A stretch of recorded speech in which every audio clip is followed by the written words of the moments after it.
Mushroom at ibabahagi ko ulit sa inyo kung ano yung mga dapat natin ilagay pag ganitong tag-ulan sa ating bed para sa ganon ay ma-maintain yung init sa ating bed na kahit na tag-ulan o malamig na panahon. So ang aking ginagawa ay nilalagyan ko siya ng mga dahon na fresh katulad na lang ng kakawate. Bawat layer ay maglalagay kayo ng kakawate. O kaya kung wala namang kakawate ay pwede yung dahon ng malunggay na gaya sa aking ginawa sa aking video na very effective kasi ito ay nagbibigay rin ng init habang siya ay nakukumpos.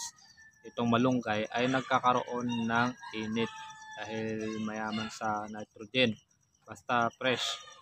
Ayan. At yan na rin makikita natin na meron din yung iba naglalagay ng darak. Ayan. Pero wag masyadong marami kasi hindi rin maganda pag sobrang daming darak. Ayan. At saka yung flour. Yung iba ay flour yung nilalagay nila kaya ng cassava flour. Ayan. At maganda rin ang cassava flour o kaya kung gusto natin ng mas mamintin pa yung init, pwede rin yung rice hull. Ayan, rice hull.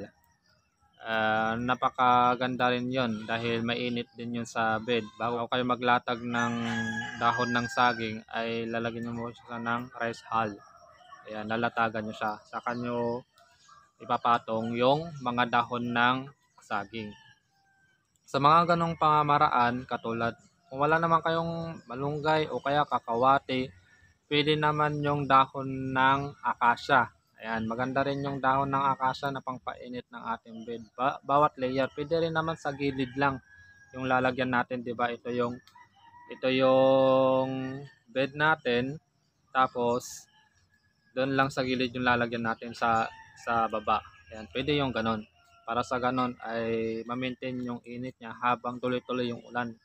Kasi pag tuloy-tuloy yung ulan, kunyari 1 week, 2 weeks, may tendency na mabagal yung gapang ng amag o ma-delay yung ating pagtubo ng ating kabuting saging.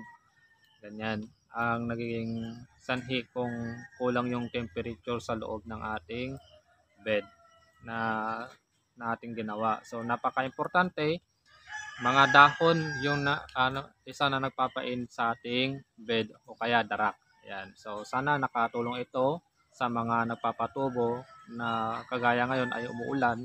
Nakikita nyo umuulan na. At sana nakatulong ito sa mga dahon. Pwedeng dahon ng malunggay, dahon ng kakawate, o kaya ipil-ipil, o kaya akasya. Ayan. Yan yung mga nagpapainit sa ating bed. Salamat at God bless sa inyong lahat.